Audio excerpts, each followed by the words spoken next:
Hello guys and welcome to it for motor ride. तो आज के वीडियो में मैं आपको बताने वाला हूँ होंडा SP160 छोड़कर होंडा यूनिकॉर्न लेने में क्या फ़ायदे और क्या नुकसान रहते हैं। तो गाइस वीडियो में बने रहे, चैनल को सब्सक्राइब करो, बेल नोटिफिकेशन के ऑल ऑप्शन को क्लिक करो, इस वीडियो को लाइक करो, अपने दोस्तों के साथ शेयर करो। तो चलिए वीडियो स्टार्ट करते हैं। चैनल को सब्सक्राइब करें, बेल नोटिफिकेशन के ऑल ऑप्शन को क्लिक करें ताकि मेरे सारे वीडियोज़ की नोटिफिकेशन आप तक पहुँचे। तो गाइस वीडियो स्टार्ट करेंगे अपन पॉजिटिव पॉइंट की बात करते हुए, मतलब फ़ायदे पहले बताऊंगा मैं, नुकसान बाद में बताऊंगा। अगर आप SP छोड़कर यूनिकॉर्न लेते हैं तो सबसे पहले आपको 8,000 रुपये का फ़ायदा होगा। SP160 का प्राइस 1,48,000 रुपये है और यूनिकॉर्न का प्राइस 1,40,000 रुपये है। तो यहाँ पर पहला फ़ायदा आपको बजट का मिलेगा, 8,000 रुपये आपके बच जाएंगे। अगर आपका बजट 1,40,000 रुपये का है तो आप यूनिकॉर्न की तरफ जा सकते हैं, क्योंकि यहाँ पर यूनिकॉर्न 1,40,000 रुपये में ऑन रोड पड़ती है और SP160 1,48,000 रुपये में। तो यहाँ पर पहला फ़ायदा आपको 8,000 रुपये का मिलेगा, जो कि आपका बजट बचाएगा। और अब चलेंगे दूसरे फ़ायदे की तरफ। तो यहाँ पर ग्राउंड क्लियरेंस आपको ज़्यादा मिलता है यूनिकॉर्न के अंदर, 187 mm का ग्राउंड क्लियरेंस आता है इसके अंदर। SP160 के अंदर आपको 177 mm का ही ग्राउंड क्लियरेंस मिलता है, जो कि इससे 10 mm कम है।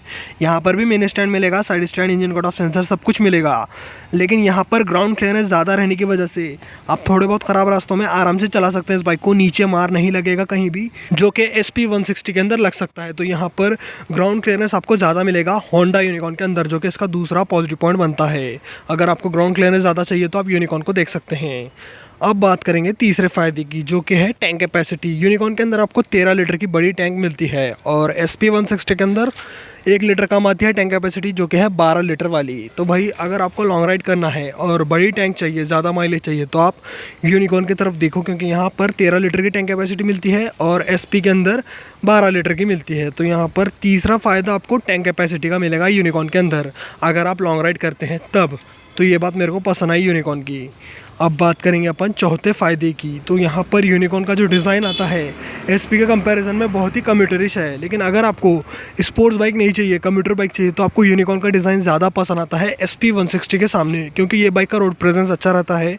बाइक की हाइट ज़्यादा रहने की वजह से आपको रोड प्रेजेंस ज़्यादा अच्छा लगता है और बिग बाइक फील मिलता है आपको इसके ऊपर। टैंक बहुत ज़्यादा मस्कुलर है इसका, लंबी सी सीट मिलती है आपको, पीछे का भी डिज़ाइन आपको अच्छा मिल जाता है और यहाँ पर फुल ब्लैक कलर में होंडा यूनिकॉर्न बहुत ही अच्छी लगती है। ओवरऑल डिज़ाइन देखो आप एक बार इसका, बाइक में कहीं से भी कमी महसूस नहीं होती, डिज़ाइन बहुत ही परफेक्ट लगता है होंडा यूनिकॉर्न का और ये डिज़ाइन रेयर है। और अगर अपन SP160 की बात करें तो उसका डिज़ाइन SP125 के अंदर भी आता है, मतलब सस्ती बाइक में भी सेम डिज़ाइन यूज़ किया जाता है और यूनिकॉर्न का डिज़ाइन किसी और बाइक में नहीं आता। तो यहाँ पर यूनिकॉर्न का डिज़ाइन यूनिक रहता है और रेयर रहता है और मेरे हिसाब से इसका डिज़ाइन बुरा नहीं है और ये चौथा फ़ायदा बनता है होंडा यूनिकॉर्न ख़रीदने का।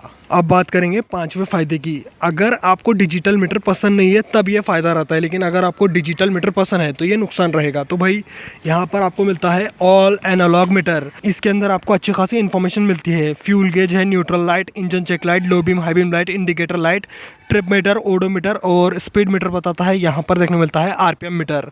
बाकी इसके अंदर इन्फॉर्मेशन नेसेसरी मिलती है आपको, ज़्यादा एक्स्ट्रा इन्फॉर्मेशन नहीं मिलती जैसे कि SP के मीटर में आती है।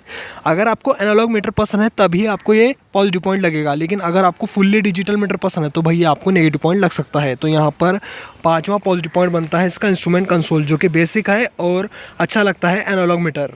अब बात करेंगे छठे पॉजिटिव पॉइंट की, जिसमें आता है इस बाइक का माइलेज। तो भाई दोनों बाइक के अंदर सेम इंजन यूज़ किया जाता है, उसके बावजूद यहाँ पर यूनिकॉर्न ज़्यादा माइलेज निकाल पाती है, क्योंकि इसके अंदर पतले टायर आते हैं और यहाँ देखने को मिलता है आपको 60 kmpl का माइलेज और SP का भी माइलेज इसके करीब आता है, लेकिन 59-58 तक ही दे पाती है SP160 माइलेज।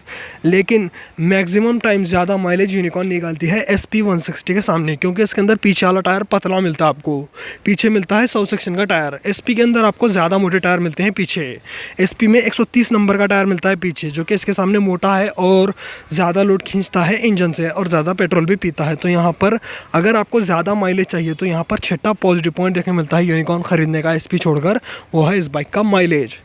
अब बात करेंगे 7वें पॉजिटिव पॉइंट की, जो कि है इसका इंजन। देखो भाई, एसपी के अंदर और यूनिकॉर्न के अंदर सेम इंजन आता है और यहाँ देखने मिलता है आपको 163 cc air cooled single cylinder 4 stroke 2 valve BS6 phase 2 compliant fuel injected engine, जो कि मैक्स पावर निकालता है 13.4 PS की और मैक्स टॉर्क निकालता है 14.5 न्यूटन मीटर का विथ 5 स्पीड गियर बॉक्स और E20 पेट्रोल को सपोर्ट भी करता है ये इंजन। एसपी और यूनिकॉर्न दोनों के अंदर सेम इंजन यूज़ किया जाता है, दोनों की ट्यूनिंग भी बहुत ज़्यादा सेम है, लेकिन यहाँ पर पतले टायर रहने की वजह से और एरोडायनामिक लुक ज़्यादा नहीं रहने की वजह से माइलेज ये ज़्यादा निकालती है। साथ ही साथ यहाँ पर क्या है, स्मूथनेस भी आपको दोनों बाइक के अंदर सेम मिलेगी, लेकिन ये इंजन दोनों बाइक के अंदर आता है और मेरे हिसाब से इससे अच्छा इंजन 160 सीसी कैटेगरी में नहीं मिलेगा आपको। अगर आप स्मूथनेस को देखते हैं तो यहाँ पर स्मूथ इंजन मिलता है आपको होंडा यूनिकॉर्न के अंदर, जो कि इसका 7वां पॉजिटिव पॉइंट बनता है। अब बात करेंगे 8वें पॉजिटिव पॉइंट की। अगर आप SP 160 छोड़कर यूनिकॉर्न लेते हैं तो यहाँ पर आपको कंफर्ट ज़्यादा मिलता है यूनिकॉर्न के अंदर।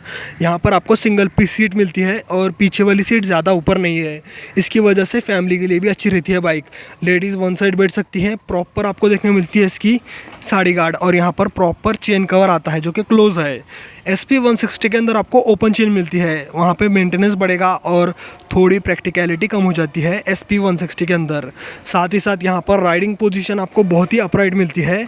SP 160 के कंपैरिजन में इसकी राइडिंग पोजीशन ज़्यादा अच्छी है, ज़्यादा कंफर्टेबल है और लॉन्ग राइड के लिए बहुत ही अच्छी रहती है होंडा यूनिकॉर्न अगर अपन SP से कंपेयर करते हैं तब। तो यहाँ पर 8वां फ़ायदा देखने को मिलता है आपको इसके कम्फर्ट का, जो कि SP 160 से ज़्यादा है। अब बात करेंगे 9वें फ़ायदे की। तो यहाँ पर 9वां फ़ायदा देखने को मिलता है इसके आफ्टर सेल सर्विस और यूनिकॉर्न के पार्ट्स। देखो भाई, यहाँ पर आपको होंडा यूनिकॉर्न के पार्ट्स इजीली मिल जाते हैं और अगर अपन SP के पार्ट्स की बात करें तो SP नई बाइक है, लगभग 1 साल ही हुआ है उसे लॉन्च हुए। तो यहाँ पर यूनिकॉर्न पुरानी बाइक रहने की वजह से आपको पार्ट्स बहुत ही आसानी से मिल जाते हैं इस बाइक के। कभी कोई एक्सीडेंट हो गया, कुछ टूट गया तो यहाँ पर पार्ट्स बहुत ही ईजिली मिल जाते हैं। तो यहाँ पर यह 9वां फ़ायदा मिलता है। 10वें फ़ायदे की बात करूँ तो यहाँ पर आपको बिल्ड क्वालिटी बेटर मिलती है इसके अंदर अगर अपन SP से कंपेयर करते हैं तब। SP 160 की भी बिल्ड क्वालिटी अच्छी है, लेकिन यूनिकॉर्न के सामने वो बहुत ही पीछे रहती है। यूनिकॉर्न की बिल्ड क्वालिटी टॉप नॉच मिलती है आपको, चाहे प्लास्टिक पार्ट्स देखो, चाहे लोहे के पार्ट्स देखो, टैंक देखो, डोम देखो, हर तरफ से ये बाइक बहुत ही परफेक्ट रहती है in terms of build quality. और SP 160 के सामने ये बेटर निकल के आती है अगर अपन बिल्ड क्वालिटी को देखते हैं तब। तो ये 10 फ़ायदे रहते हैं। अब तक मैंने आपको 10 फ़ायदे बताए SP छोड़कर यूनिकॉर्न लेने के। अब बात करेंगे नुकसान की। अगर आप SP छोड़कर यूनिकॉर्न लेते हैं तब, तो पहला नुकसान देखने को मिलता है आपको हेडलाइट का।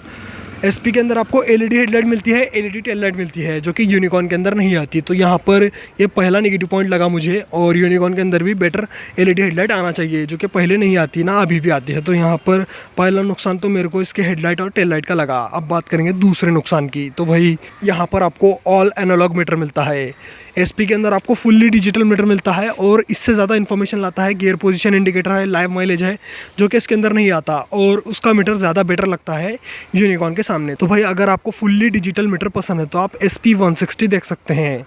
अब बात करेंगे तीसरे नुकसान की। तो भाई यहाँ पर आपको फ्रंट में तो सेम टायर मिलेगा, लेकिन रियर टायर की बात करूँ तो इसके अंदर सिर्फ 100/90/18 का टायर मिलेगा और SP के अंदर आपको 130/70/17 का टायर मिलता है, जो कि इससे बेटर है, ज़्यादा ग्रिप प्रोवाइड करेगा आपको और ज़्यादा मस्कुलर लगती है बाइक उसकी वजह से। और कॉर्नरिंग भी आप थोड़ा बहुत कर सकते हैं SP 160 के ऊपर, जो कि इसके ऊपर नहीं कर सकते। तो यहाँ पर तीसरा और बड़ा नेगेटिव पॉइंट देखने को मिलता है पतले टायर्स का, जो कि यूनिकॉर्न के अंदर आते हैं और SP के अंदर मोटे टायर्स आते हैं। तो आपको मोटे टायर्स पसंद है तो आप SP देख सकते हैं। अब बात करेंगे चौथे नेगेटिव पॉइंट की। तो भाई यहाँ पर जो डिज़ाइन आता है, अगर आपको स्पोर्ट्स डिज़ाइन पसंद है तो आपको ये बाइक पसंद नहीं आने वाली। SP 160 स्पोर्टी लगती है, ज़्यादा अट्रैक्टिव लगती है अगर अपन स्पोर्ट्स बाइक के हिसाब से देखते हैं तब। कम्यूटर बाइक जैसी तो नहीं लगती है SP 160। तो वहाँ पर आपको डिज़ाइन का एडवांटेज मिलता है अगर आप यूनिकॉर्न के सामने देखते हैं तब। बाकी ये चौथा नुकसान रहा। और 5वां नुकसान रहता है ब्रेक्स का। यूनिकॉर्न के अंदर आपको छोटे ब्रेक्स मिलते हैं, सामने 240 mm का डिस्क है with single channel ABS। SP के अंदर आपको 276 mm का बड़ा डिस्क मिलता है विद सिंगल चैनल ABS और 4000 एक्स्ट्रा देते हैं। तो SP 160 के अंदर आपको डुअल डिस्क मॉडल मिलता है, जो कि यूनिकॉर्न के अंदर नहीं आता। तो यहाँ पर ये 5वां नेगेटिव पॉइंट मेरे को बहुत ही बड़ा लगता है, यूनिकॉर्न के अंदर ब्रेकिंग की कमी है। तो गाइस आज के वीडियो में मैंने आपको होंडा SP 160 छोड़कर यूनिकॉर्न लेते हैं तो 10 फ़ायदे और 5 नुकसान मिलते हैं, ये सब बताया। आपको वीडियो कैसा लगा कमेंट सेक्शंस में बताना। ऐसे ही वीडियोस देखने के लिए चैनल को सब्सक्राइब करो, बेल नोटिफिकेशन के ऑल ऑप्शन को क्लिक करो, इस वीडियो को लाइक करो, अपने दोस्तों के साथ शेयर करो। आज की वीडियो में इतना ही, चलता हूँ, गुड बाय गाइस।